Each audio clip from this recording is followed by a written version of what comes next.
Well, let's look at these stories in a bit more detail. Joining me to do that, political commentator with Young Voices UK, Alex Petropoulos. Alex, good morning. Good morning, Rosie. Inside some of the papers, we've got the words of Suella Braverman. There is, of course, real concern, and there has been. We've been hearing from the UK government about some threats facing British Jews. Suella Braverman has said, arrest those whose flags glorify terror. Just tell us a little bit about what she's concerned about. Well, you know, what Suella Braverman says she's concerned about is she says that it's all about context when it comes to these flags. And she says that, you know, whilst normally people have the right to protest, that within the context of the wider Israel-Palestine conflict, some of these flags can signal implicit support for Hamas. And I understand where she's getting at when she says this, but I think we have to be really careful when it comes to the government deciding who gets to protest and what is appropriate to say and what is not appropriate to say. And look, I get it. I'm angry with the stories that have been coming out of Israel and Palestine. And I'm angry with not just the atrocities of Hamas, but I'm also angry with, to be honest, a lot of the muddled messaging that's come out of people signaling support who have either implicitly or explicitly signaled support for Hamas. But at the end of the day, we have to look at the privileges of a liberal democracy. And one of those privileges is our right to protest and is our right to have freedom of expression. And we've got to ask ourselves, if we're trying to take that privilege away, how close do we come to, you know, being some things that we pledge to fight against and moving away from the values we pledge to uphold? Are there some things that are exempt from those values, though? Look, it's a very tricky line, right? And I think that we can definitely be doing a lot, and we should be doing a lot to reassure and to make safe the Jewish communities in the UK. It doesn't have to be a free speech absolutist take, right?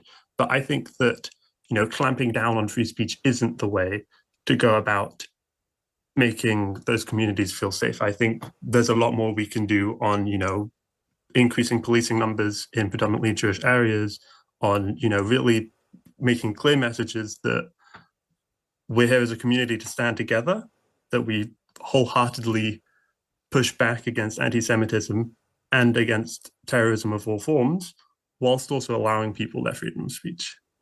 We saw some demonstrations take place in Liverpool outside the Labour Party conference. Let's move our attention to that if we can. And the front pages of the papers have got, lots of people have used the analogy, it's Starmer's time to shine, in particular because not just that he took centre stage, but he was covered in glitter. He's promising a decade of renewal. How did that pitch come across, do you think?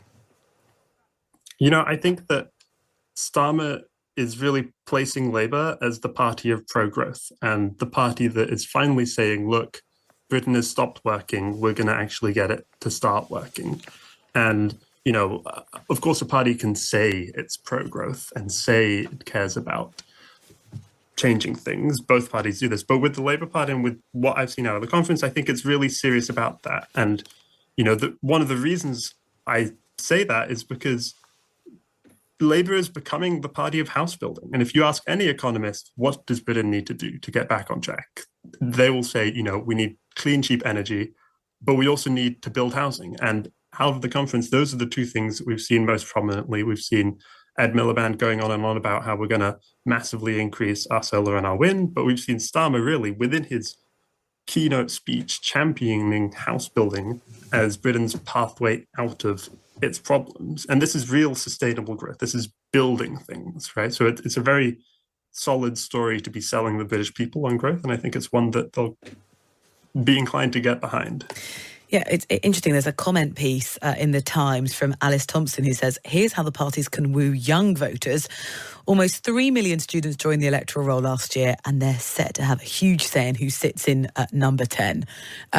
As a sort of commentator with Young Voices UK, who do you think, or which party do you think is best appealing to that new cohort of 3 million students? There's quite a significant number of them. Their votes are worth pitching for. I think this one is quite obvious, Rosie. There was a poll that came out a couple of weeks ago that said that amongst 18 to 25-year-olds, only 1% would vote for the Tory party. Labour has always been a party that has been more popular with young people, but the levels at which young people are shunning the Tory party and moving towards the Labour Party are really unprecedented. And, you see it when you look at the policies that the Tories are announcing, right? They're looking at policies like just really, really bizarre policies like maths to 18 and smoking bans and reforming education again. And these are all things that young people aren't complaining about. Young people are complaining about housing. And the Labour Party is saying, look, we hear you, and we're going to focus on committing on house building and fixing that for you. And I think it's really important to look at the way they're doing that. Because, whilst house building is popular among young people, we have to acknowledge that it's not popular in the whole of the UK. And, 6 out of 10 Brits wouldn't like to build on the green belt. So I think it's really important the way that Keir Starmer is framing and pushing forward his vision. We saw this talk of not building on the green belt, but building on the grey belt, the parts of the green belt that are filled with parking lots and dilapidated complexes, right? I mean, the point that Alice makes here is Starmer's sort of made a bit of an attempt to bridge the gap between generations and saying, look, new era of house building. But Alice says, look, he needs to explain to Gen Z how they can ever afford a mortgage to buy one of his new Georgian homes. That is still a significant problem.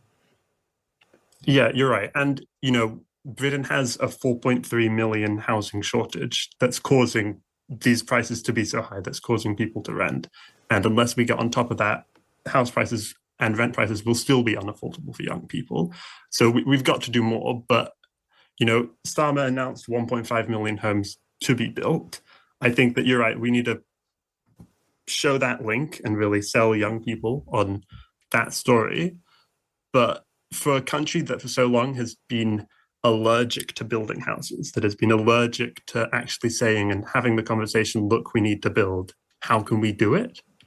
I think this is definitely a right step forward. I think it's a very politically wise strategy of saying, look, we're going to build on the parts of the green belt that don't work, the parts of the green belt that are already ugly, and we're going to be doing this in ways that people will honestly be okay with, giving councils more power to build council homes. Who doesn't like council homes, right?